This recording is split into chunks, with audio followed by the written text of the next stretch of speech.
हमारा आज का टॉपिक है प्ली बार्गेनिंग, जो कि चैप्टर 21A है। 21 हमने कर लिया है, हमारे बटन में दे देंगे, आप वहां से जाकर देख सकते हैं समरी ट्रायल। तो आइए वीडियो स्टार्ट करते हैं और जानते हैं। सबसे पहले जानते हैं प्ली बार्गेनिंग होता क्या। प्ली बार्गेनिंग एक एप्लीकेशन है जो कि दिया जाता है कोर्ट में उसका सजा कम करने के लिए, यानी उसको जो सजा सुनाया गया है उसको कम करने के लिए, रिड्यूस करने के लिए। 265A applications of the chapter clause 1 this chapter shall apply in respect of N accused against whom The report has been forwarded by the officer in charge of the police under section 173. Section 173 हमने कर लिया है। आप इस video मतलब इस channel में जाकर देख सकते हैं। इसको बोला जाता है फाइनल रिपोर्ट। पुलिस जब कोर्ट को फाइनल रिपोर्ट देता है वो 173 के अंदर में देता है CRPC, alleging therein that an offence appears to have been committed by him other than an offence for which the punishment of death or of imprisonment for life or imprisonment for term exceeding 7 years has been provided under the law for the time being in force. इसमें कहा जा रहा है ए में कि जब police officer 173 के अंदर अपना फाइनल रिपोर्ट जमा करता है तब ऐसा लगता है कि जो ऑफेंस किया गया है उसका पनिशमेंट डेथ नहीं है, इम्प्रिजनमेंट फॉर लाइफ नहीं है, या 7 साल से ज्यादा के लिए नहीं जाता है, तभी आप जो एप्लीकेशन है प्ली बार्गेनिंग का वो अप्लाई कर सकते हैं, अदरवाइज आप नहीं कर सकते। आई होप ये क्लियर हो गया होगा। Under the law for the time being in force, या फिर उस समय में जो लॉ है उसके हिसाब से भी ये डील किया जाएगा। अगर उसमें भी डेथ या इम्प्रीज, कभी क्या होता है ना, किसी का सजा बढ़ता भी रहता है, एवेंडमेंट होता है, सजा बढ़ता है घटता है, तो उस समय में जो लॉ है उसके हिसाब से जो इम्प्रिजनमेंट फॉर लाइफ और या फिर 7 साल से ज्यादा का सजा है जो उस समय में लॉ है, तो उसमें भी आप प्ली बार्गेनिंग का एप्लीकेशन नहीं दे सकते। B A magistrate has taken cognizance of an offence on complaint other than an offence for which the punishment of death or of imprisonment for life or imprisonment for a term exceeding 7 years has been provided under the law for the time being in force, and after examining complainant and witness under section 200 issued the process under section 204. अब ऊपर क्या था कि police officer जो था वो case में 173 के अंदर फाइनल रिपोर्ट दिया था। अब पुलिस का बात नहीं है, यहाँ पर जो कंप्लेनेंट है वो किया था, और मतलब यहाँ पर कॉग्निजेंस लिया गया था डायरेक्ट मजिस्ट्रेट के द्वारा, अगर कोई कंप्लेनेंट था तब। और इसमें कहा जा रहा है कि जो ऑफेंस है उसका जो पनिशमेंट है, जिसका कॉग्निजेंस लिया गया था, वो जो ऑफेंस है अगर उसका पनिशमेंट डेथ नहीं है, इम्प्रिजनमेंट फॉर लाइफ नहीं है, या फिर 7 साल से ज्यादा के लिए नहीं जाता है, तो फिर या फिर वही बात कि जो उस समय में लॉ होगा जब हम ये पढ़ रहे हैं, या फिर जब ये ऐसा केस आएगा उस समय में लॉ के हिसाब से जिस ऑफेंस का डेथ या इम्प्रिजनमेंट फॉर लाइफ या एक्सीडिंग 7 ईयर्स का पनिशमेंट नहीं होना चाहिए, और जो कंप्लेनेंट है और जो विटनेस है उसको 200 में एग्जामिन करेंगे और 204 में प्रोसेस इशू करेंगे। मेनली ये हम आई बटन में दे देंगे। सेक्शन 200 भी हो गया, 204 से लेकर 210 तक भी हो गया। असली केस का जो ट्रायल शुरू होता है कॉग्निजेंस लेने के बाद वो 204 से होता है, बहुत इंपॉर्टेंट है, इसीलिए हम आई बटन में दे देंगे, आप वहां से देख सकते हैं कि वहां से ही इशू प्रोसेस होता है। उसके बाद है but does not apply where such offense the socio-economic conditions of the country or has been committed against a woman or a child below the age of 14 years. हमने यहाँ तक पढ़ा कि कब प्ली बार्गेनिंग हो सकता है, जब 204 के अंदर में इशू प्रोसेसिंग हो जाएगा तब। अब यहाँ पर है कि कब ये अप्लाई नहीं होगा, तो पहला कंडीशन यहाँ पर जो हमने पढ़ा है, जो कंक्लूजन आ रहा है, फर्स्ट क्या था कि अगर 7 साल से ज्यादा का सजा हो जाए, इम्प्रिजनमेंट फॉर लाइफ हो जाए, या डेथ है, किसी भी ऑफेंस में अगर ऐसा पनिशमेंट है तो आप प्ली बार्गेनिंग के लिए एप्लीकेशन नहीं दे सकते।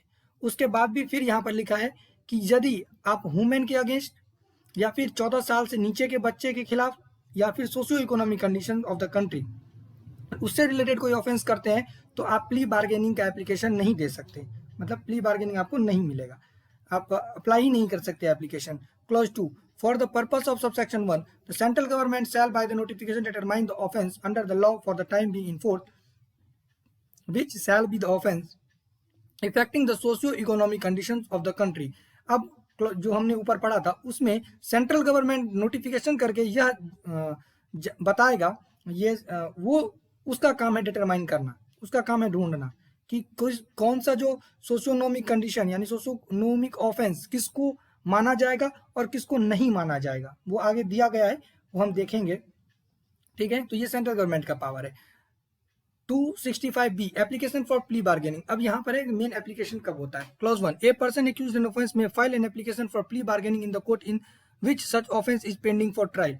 अब जो पर्सन जो एक्यूज्ड है वो एप्लीकेशन लगा सकता है प्ली बार्गेनिंग का, एक एप्लीकेशन देगा जो भी ऑफेंस वो किया है उसके लिए, लेकिन जो ऑफेंस है वो उसका ट्रायल स्टार्ट नहीं होना चाहिए, पेंडिंग फॉर ट्रायल लिखा है यहाँ पर, यानी कि ट्रायल अभी तक स्टार्ट नहीं हुआ, जो ट्रायल के लिए बचा हुआ है उसमें आप एप्लीकेशन लगा सकते हैं।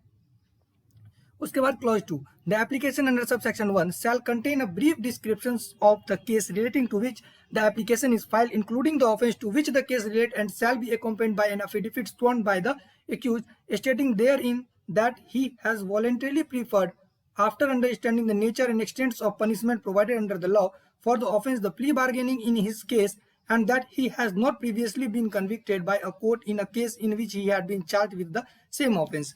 इसमें कहा जा रहा है कि जब एप्लीकेशन लगाएगा, मतलब सब सेक्शन 1 के अंदर जब एप्लीकेशन लिखेगा तो उसमें डिस्क्रिप्शंस देगा कि वो जो एप्लीकेशन है उसमें क्या, उसमें ऑफेंस जो उसके द्वारा किया गया है उस ऑफेंस के बारे में जिससे भी केस रिलेटेड है वो, और वो एक एफिडेविट उसमें लगाएगा, उस एप्लीकेशन में एक एफिडेविट होगा जिसमें वो शपथ खा रहा होगा और वो बोलेगा कि ये जो हम है वो बिना प्रेशर के कर रहे हैं, वॉलंटरी अपने मन से कर रहे हैं, और ये हम जानते हैं कि इस ऑफेंस का जो नेचर क्या है और इसका पनिशमेंट कहाँ तक जा सकता है, ये सब हम जानते हुए इस एप्लीकेशन को लिख रहे हैं, ऐसा वो एक्यूज बोलेगा, एक एफिडेविट लगाएगा।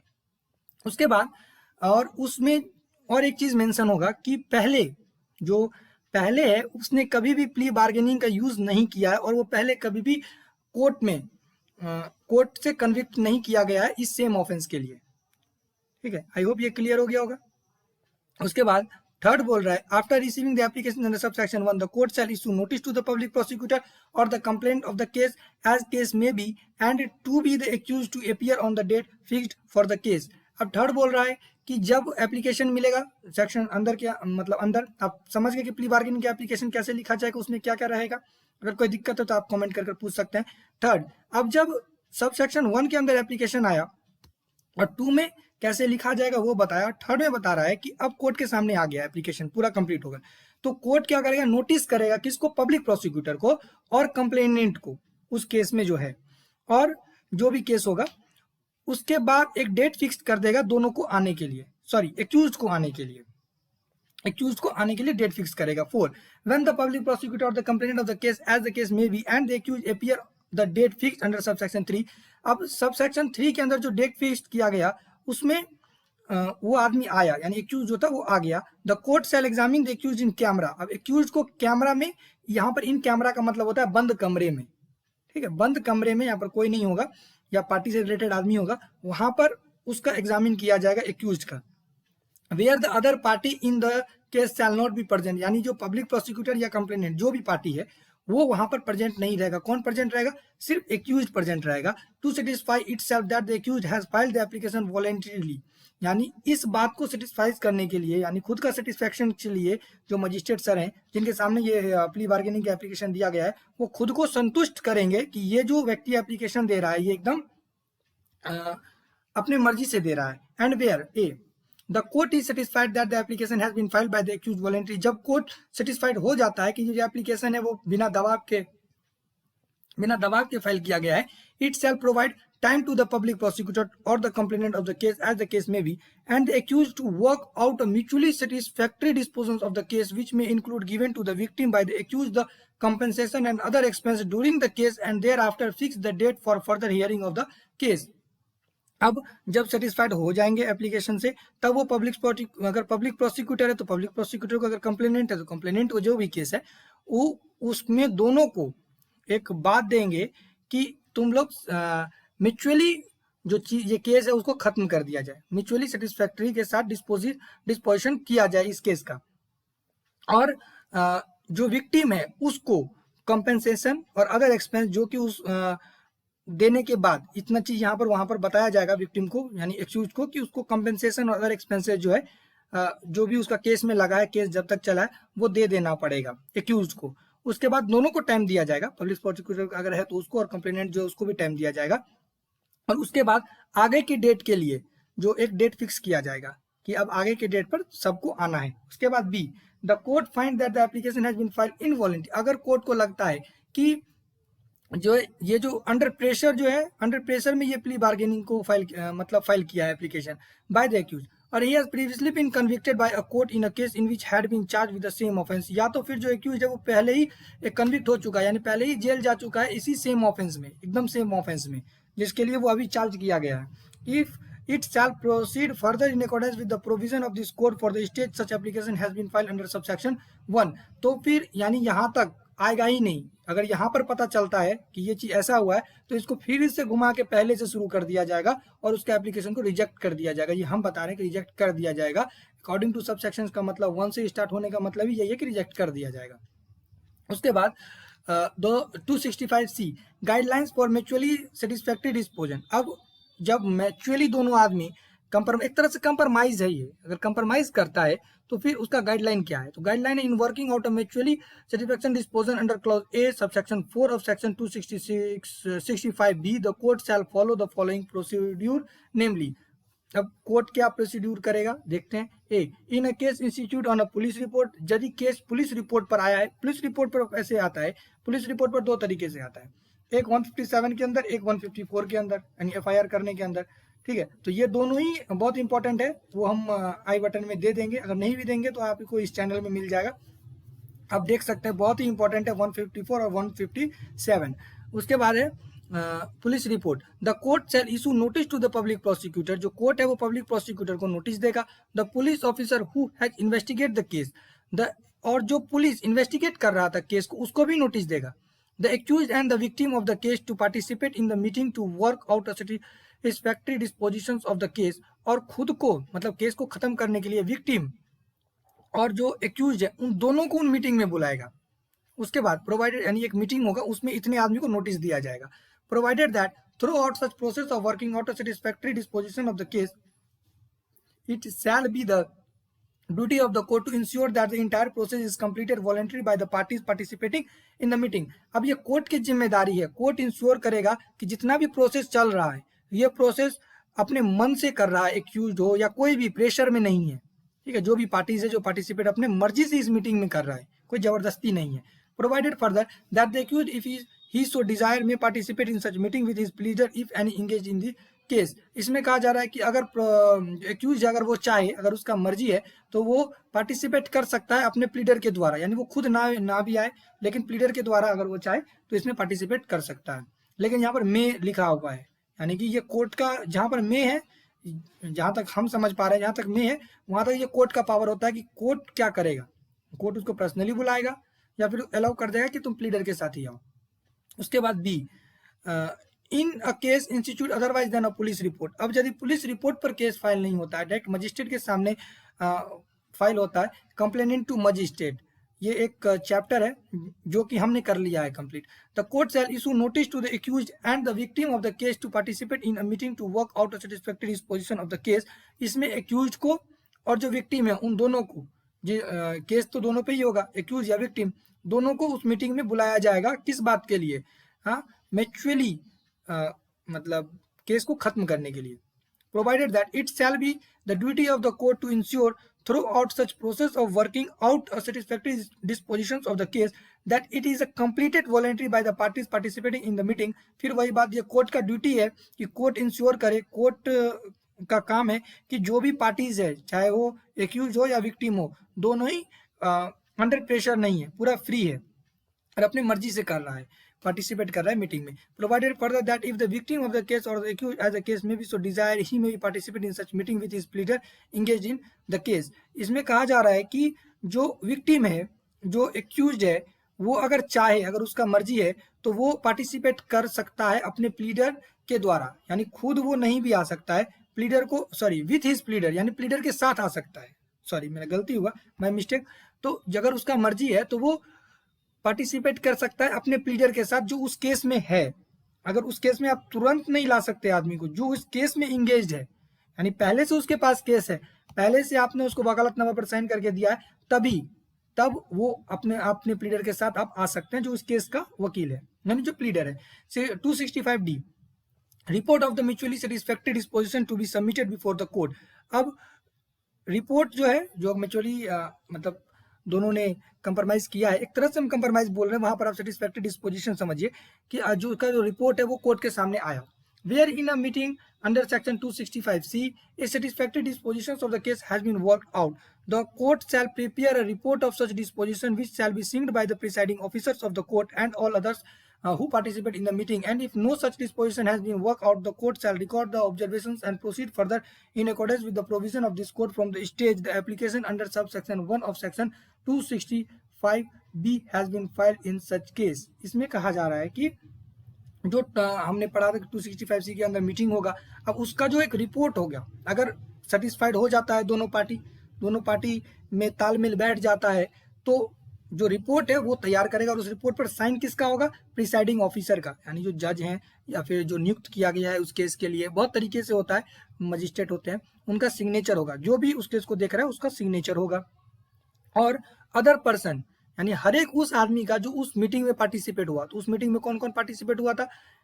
लीडर हो सकता है दोनों पार्टी का, वो अगर कंप्लेनेंट था तो, और यदि पुलिस रिपोर्ट पर किया गया था तो फिर कौन हो सकता है? पुलिस हो सकता है जो इन्वेस्टिगेट कर रहा था, उसका साइन, और एक्यूज्ड का साइन, और विक्टिम का साइन, और पब्लिक प्रोसिक्यूटर का साइन, इन सब का साइन होगा यदि वो रिपोर्ट बनता है तो। अब यदि मतलब सही सलामत अगर काम हो जाता है तो, अब यदि रिपोर्ट नहीं, मतलब जो सेटिस्फैक्शन है म्यूचुअली दोनों का मन नहीं मिलता है, दोनों का बात नहीं मिलता है, और बात वहां पर मतलब दोनों चाहता है कि प्ली बार्गेनिंग ना हो, ठीक है, वह मतलब कोई भी निष्कर्ष नहीं निकलता है, तो फिर कोर्ट क्या करेगा? उसको ऑब्जर्वेशन को रिकॉर्ड करेगा, रिकॉर्ड करने के बाद अगर नहीं होता है तब रिकॉर्ड करेगा, और उसको मतलब इस कोड के हिसाब से आगे चलाना शुरू कर देगा, और एकदम वहां से स्टार्ट कर देगा, जैसा कि सबसेक्शन 1 ऑफ सेक्शन 265B में वहां से स्टार्ट फिर से करेगा, अगर फिर से प्ली बार्गेनिंग करना है तो। मतलब एक बात समझिएगा, 265B और सबसेक्शन जहां भी बात कर रहा है, इसका मतलब है कि फर्स्ट पर ले जाकर रिजेक्ट कर देगा। आई होप ये क्लियर हो गया होगा। अगर रिजेक्ट नहीं करेगा तो फिर वहां से शुरू करेगा। उसके बाद 265E disposal of the case, where a satisfactory disposition of the case has been worked out under section 265D, the court shall dispose of the case in the following manner, namely, अब यदि मतलब mutually अगर हो जाता है, दोनों का satisfaction हो जाता है, दोनों का मन मिल जाता है और केस को वो लोग चाहता है कि खत्म हो, तो फिर आप एक चीज जानिए कि यहाँ पर ये चीज और 320 में जो दिया है CRPC में कंपाउंडेबल ऑफेंस, वो हमने कर लिया है, दोनों में डिफरेंस है, ये दूसरा चीज है वो दूसरा चीज है। तो आप ये मत समझिएगा कि ये कंपाउंडेबल ऑफेंस होगा, ये कोई भी ऑफेंस हो सकता है, लेकिन जिसमें हमने बताया कि इससे सजा नीचे होना चाहिए, जो हमने पहले पढ़ा था। ये नॉन बेलेबल ऑफेंस भी हो सकता है, नॉन कंपाउंडेबल ऑफेंस भी हो सकता है, पर जब 320 हम पढ़ते हैं वहां पर सिर्फ कंपाउंडेबल ऑफेंस ही हो सकता है, जो कि बहुत डिटेल में हमने पढ़ा है विद IPC के साथ, आप चाहें तो जाकर देख सकते हैं। अब ए बोल रहा है, the court shall award the compensation to the victim in accordance with the disposition under section 265D and hear the parties on the quantum of the punishment, releasing of the accused on probation of the good conduct और after admonition under section 360 or for dealing with the accused under the provisions of the Prohibitions of Offender Act or any other law for the time being in force, and follow the procedure specified in the succeeding clause for imposing the punishment on the accused। जो court है वो compensation करेगा, किसको compensation देगा? Victim को, ठीक है, जैसा भी उन लोगों का बात हुआ था मीटिंग में, ठीक है, वैसा। और फिर वो मतलब कितना पनिशमेंट दिया जाए उसको, उस पर सुनवाई करेगा कि दोनों पार्टीज के द्वारा कि अब इसको कितना पनिशमेंट मिले। पनिशमेंट तो मिलेगा या नहीं भी मिलेगा, लेकिन एकदम नहीं छोड़ता है, पनिशमेंट को कम करता है, तो यहाँ पर पनिशमेंट का बात होगा। अब एक्यूज को या तो फिर छोड़ेगा गुड कंडक्ट और गुड का उसका मतलब अच्छा बिहेवियर के कारण, या तो फिर 360 के अंदर जो दिया गया है उस पे 360 में बात करता है कि कब किसको गुड कंडक्ट के कारण छोड़ दिया जाता है या उसका सजा कम कर दिया जाता है। उसके बाद या तो फिर प्रोबेशंस ऑफ ऑफेंडर एक्ट के अनुसार जो भी लॉ है उस समय में उसको फॉलो करेगा। उसके बाद अब यहाँ पर है कि हम अब आगे के क्लॉज में पढ़ेंगे कि उसको कितना पनिशमेंट दिया जाए एक्यूज को, जो सक्सीडिंग क्लॉज में दिया गया है कि क्या पावर्स है प्ली बार्गेनिंग के अंदर पनिशमेंट देने का, ये हम आगे पढ़ते हैं। उसके बाद B, after hearing the parties under clause A, if the court is of the view that section 360 or the provisions of offender act or any other law for the time being in force are attracted in the case of the accused, it may release the accused on probation or provided the benefit of any such law as the case may be। अब जब clause A के अंदर सब कुछ सुनने के बाद, यानी क्वांटम के बारे में या फिर मतलब एकोमोडेशन के बारे में, मतलब सब कुछ सोचता है क्लॉज ए में, ठीक है, अगर कोर्ट को 360 का प्रोविजन लगता है तो फिर वो क्या, या फिर कोई दूसरा लॉ जो उस समय में है कि उसको छोड़ना चाहिए, ठीक है, तो कोर्ट उसको छोड़ सकता है उसको बेनिफिट मिल सकता है उस लॉ का, जैसा भी केस है। ठीक है, आई होप ये क्लियर हो गया होगा। किसको बेनिफिट मिलेगा? एक्यूज्ड को बेनिफिट मिल सकता है। C, after hearing the parties under clause B, if the court finds that a minimum punishment has been provided under the law for the offence committed by the accused, it may sentence the accused to half of such minimum punishment. अब इसमें कहा जा रहा है कि जो B में अब देखा गया, मतलब अब जो एक्ट है उसके हिसाब से सोचा गया, तो उस व्यक्ति को एक पनिशमेंट मिलना ही, मतलब देना ही पड़ेगा, पनिशमेंट है। अगर कोर्ट चाहे तो जो उसका मिनिमम पनिशमेंट है उसका 50% दे सकता है, यानी हाफ दे सकता है मिनिमम पनिशमेंट का, मैक्सिमम पनिशमेंट का नहीं। मिनिमम पनिशमेंट पहली बात तो 7 साल से ज़्यादा को होगा नहीं, अगर होगा तो भी प्ली बार्गेनिंग नहीं आप कर सकते हैं, तो इसका मतलब 7 साल से कम होगा तो आप 6 मान लीजिए। 6 मान लीजिए तो 6 का आधा कितना हुआ? मिनिमम हो सकता है, वो मैक्सिमम का बात कर रहा है, यानी 7 साल जो है वो मैक्सिमम हो गया, और मिनिमम हो गया मान के चलिए आप 2 साल, 3 साल हो सकता है, तो उसका 1.5 साल देगा सजा। मतलब आप मैक्सिमम मान के चलिए, इसका तो 6 साल हो सकता है, उससे ज़्यादा का नहीं हो सकता, यानी सॉरी 3 साल का हो सकता है। 6 का आधा 3 साल, क्योंकि 7 साल से अगर ज़्यादा हो जाएगा तो प्री बार्गेनिंग अप्लाई नहीं होगा, तो 3 साल आप मान सकते हैं। ये हम बता रहे हैं, यहाँ पर लिखा नहीं है कि 3 साल ही हो सकता है, जो मिनिमम पनिशमेंट है उसका आधा दे सकता है। D, in a case after hearing the parties under clause B, the court find that the offence committed by the accused is not covered under clause B or clause C, then it may sentence the accused to 1/4 of the punishment provided or extendable as the case may be for such offense. अब जो hearing किया गया clause B में, ठीक है, उसमें और मतलब जो भी ऑफेंस किया गया है वो कवर नहीं होता है क्लॉज बी और क्लॉज सी में, जो ऐसा भी ऑफेंस है, यानी कि मतलब जैसे हमने पढ़ा था, कौन सा एक्ट पढ़ा था हमने, प्रोबेशन ऑफ ऑफेंडर एक्ट, उसके अंदर में कवर नहीं हो रहा है, यानी कि उसको बेनिफिट नहीं मिल पा रहा है। तब क्या करेगा? तो जो सेंटेंस है एक्यूज्ड का, उसका 1/4 जितना भी मतलब एक्सटेंडेबल है, ठीक है, मतलब जितना भी आगे मैक्सिमम जितना भी बढ़ सकता है पनिशमेंट, जितना भी दिया गया है, उसका 1/4 पनिशमेंट जो है वो दे सकता है, यानी एक बार हाफ और एक बार 1/4 पनिशमेंट दे सकता है। हम जानते हैं कि यहाँ पर दिक्कत हुआ होगा कहीं पर, तो आप हमसे कमेंट कर पूछ सकते हैं। बार बार बोल रहे हैं, ये चैप्टर इंपॉर्टेंट है पर उतना भी इंपॉर्टेंट नहीं है, इसीलिए हम इसको थोड़ा जल्दी जल्दी खत्म करें, आज ही खत्म करेंगे। उसके बाद 265F, judgment of the court. अब जजमेंट क्या है? The court shall deliver its judgment in terms of section 265E in the open court and same shall be signed by the presiding officer of the court. अब judgment जो होगा वो open court के सामने दिया जाएगा, यानी सबके सामने दिया जाएगा, और जो प्रिसाइडिंग ऑफिसर है उसके द्वारा साइन किया जाएगा। 265G, finality of the judgment. The judgment delivered by the court under section 265G shall be final, no appeal, except the special leave petition under Article 166 and writ petition under Section 260, 226 and 227 of the Constitution shall lie in any court against such judgment. इसमें कहा जा रहा है कि जो judgement दिया जाएगा, जो वो तो ऊपर था जजमेंट, यानी कि जो जजमेंट दिया जा रहा है वो कोर्ट के सामने दिया जा रहा है, उसका साइन होगा। फाइनलिटी ऑफ जजमेंट क्या है कि जो 265G के अंदर दिया जाएगा वो फाइनल जजमेंट होगा, उसको अपील नहीं किया जा सकता, यानी कि इसको हम अपील नहीं कर सकते कहीं भी। लेकिन स्पेशल लीव पिटीशन 136 के अंदर कर सकते हैं, रिट पिटीशन अंडर 226 एंड यहाँ पर 227 लिखा है, लेकिन हमारे हिसाब से यहाँ पर शायद 32 था सुप्रीम कोर्ट का, लेकिन जहाँ पर जो लिखा है वही पढ़ेंगे। तो 227 of the constitution shall lie in any court against such judgment, तो उस जजमेंट के खिलाफ हम कुछ नहीं कर सकते अपील, लेकिन 136, 226, 227 कॉन्स्टिट्यूशन के अंदर कर सकते हैं। लेकिन सुप्रीम कोर्ट के अंदर हम 32 में भी कर सकते हैं, जहां तक हम सही हैं। यदि रिट पिटीशन है तो 32 में शायद सुप्रीम कोर्ट में डायरेक्ट फाइल कर सकते हैं। 265H, power of the court in plea bargaining, यानी प्ली बार्गेनिंग में कोर्ट का क्या पावर है? A court shall have for the purpose of discharging this function under this chapter all the power vested in respect of bail, trial of offence and other matters relating to the disposals of a case in such court under this code. जो court मतलब जो plea bargaining का application जिसके पास दिया गया है, उस court के पास वो पूरा पावर होगा बेल के रिस्पेक्ट में, उसका ट्रायल चलाने के रिस्पेक्ट में जो होता है, बेल के रिस्पेक्ट में होता है, ट्रायल चलाने के रिस्पेक्ट में जो होता है, या फिर जो डिस्पोजल करने के लिए जितना भी मैटर है, जो भी एक ट्रायल कोर्ट के पास पावर होता है, वो सब कोर्ट प्ली बार्गेनिंग वाले कोर्ट के पास भी होगा उस केस में, जिस केस में प्ली बार्गेनिंग दिया गया है, एप्लीकेशन दिया गया है। 265I, period of detention undergone by the accused to be set off against the sentence of imprisonment.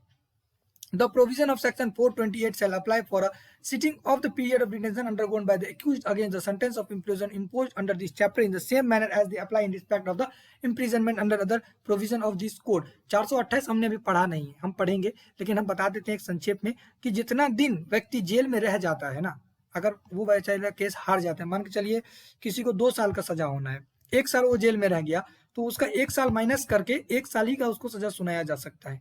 ये 428 का एक समरी हमने बताया है, यही है 428। और वही बात यहाँ पर भी बोला जा रहा है कि जब उस पर कोई सेंटेंस होगा या फिर उसका जो पैसे का या फाइन होगा, तो जितना यहाँ पर सेंटेंस का बात कर रहा है, इम्प्रिजनमेंट का बात कर रहा है, तो जितना भी उसको इम्प्रिजनमेंट दिया जाएगा उसमें से वो माइनस हो जाएगा जितना दिन वो जेल में रह चुका है, कस्टडी में रह चुका है। अब 265J saving the provisions of this chapter shall have effect nothing notwithstanding anything inconsigned therewith contained in any other provision of this code, and nothing in such other provision shall be constituted to constrain the meaning of any provision of this chapter। इसमें कहा जा रहा है कि चाहे अब इस हमने जो पढ़ा अभी तक, ठीक है, जो ये चैप्टर हम पढ़ रहे हैं प्ली बार्गेनिंग का, ये चाहे तो दूसरा जो इसमें दिया गया है इस कोड के अंदर, ठीक है, कोई भी इसको छेड़छाड़ नहीं कर सकता है। यानी अगर कहीं पर कोई लिखा भी गया है तो हम उसको नहीं मानेंगे, यानी इसमें जो लिखा गया है वही सही है इस चैप्टर के अनुसार। कब हम प्ली बार्गेनिंग करेंगे और क्या प्रोसेस होगा ये हम मानेंगे, इसी चैप्टर को हम सही मानेंगे। कहीं पर ये दिया गया है कुछ अलग प्रोविजन, उसको हम नहीं मानेंगे। उसके बाद explanation for the purpose of this chapter the expression public prosecutor has the meaning assigned in it under clause U of section 2 and include an assistant public prosecutor appointed under section 25। public prosecutor हम किसको बोलेंगे, तो section 25 के हिसाब से जो apply होता है, और जो उसको असिस्टेंट पब्लिक प्रोसिक्यूटर को मानेंगे 25 के अंदर, पब्लिक प्रोसिक्यूटर को हम मानेंगे जो सेक्शन 2 क्लॉज यू के अंदर दिया गया है। 265K statement of the accused not to be used nothing withstanding anything contained in any law for the time being in force। the statement of the fact stated by any accused in application for a plea bargaining filed under section 265B shall not be used for any other purpose except for the purpose of this chapter। ये बहुत important है, ये है 3 ही line लेकिन बहुत important है। कितने बार क्या होता है कोई प्ली बार्गेनिंग में अपना गलती मान लेता है कि हमको सजा कम मिल जाए, एक तरह से समझिए प्लीड गिल्टी कर देते, एक तरह से प्लीड गिल्टी नहीं करते, एक तरह से बोल देता है कि चलो मान लेते हैं, झंझट हटाते हैं इसका, 200-400 फाइन दे देते हैं, 1000 फाइन दे देते हैं, हटाते हैं, उसमें वो अपना अपराध मान लेता है। लेकिन यहाँ पर क्लियर कहा गया है कि वो जो उसमें लिखा गया है प्ली बार्गेनिंग में जो भी स्टेटमेंट वो देता है वो सिर्फ इसी पर्पस के लिए यूज होगा। अगर वह व्यक्ति बाद में मतलब अगर म्यूचुअल सेटिस्फेक्शन नहीं होता है, दोनों का मन नहीं मिलता है, तो आप चाहेंगे कि हम उसको उस स्टेटमेंट को ट्रायल में यूज कर लेंगे, वो नहीं होगा। जो बात उसने कह दिया प्ली बार्गेनिंग में, बस वो प्ली बार्गेनिंग के अंदर ही खत्म हो जाएगा, ट्रायल में उसका कोई यूज नहीं है, या एज एविडेंस आप उसका कहीं भी इस चैप्टर को छोड़कर बाकी कहीं भी आप इस्तेमाल नहीं कर सकते। ये बहुत इंपॉर्टेंट है। उसके बाद 265L none applications of the chapter nothing in this chapter shall apply to any juvenile or child as defined in clause K of section 2 of the Juvenile Justice Care and Protection Children Act 2000। अब ये जो chapter है ये apply नहीं होगा किसी भी juvenile और चाइल्ड क्लॉज के सब सेक्शन 2 में जो दिया गया है जुवेनाइल का डिफिनीशन उसमें, या फिर चाइल्ड का, और जो एक्ट है juvenile justice care and protection of children act 2000 उसमें उस पर ये अप्लाई नहीं होगा, ये प्ली बार्गेनिंग का। आई होप ये क्लियर हो गया होगा। थोड़ा लंबा वीडियो जरूर था लेकिन पूरा था, और फिर भी हम थोड़ा स्पीड जरूर थे। तो अगर आपको कोई दिक्कत है तो आप कमेंट कर कर पूछिए, इजी चैप्टर है, कोई मुश्किल चैप्टर नहीं है, और क्वेश्चन यहाँ से ज़्यादा नहीं आता है। आज का टॉपिक यहीं समाप्त करते हैं। जय हिंद।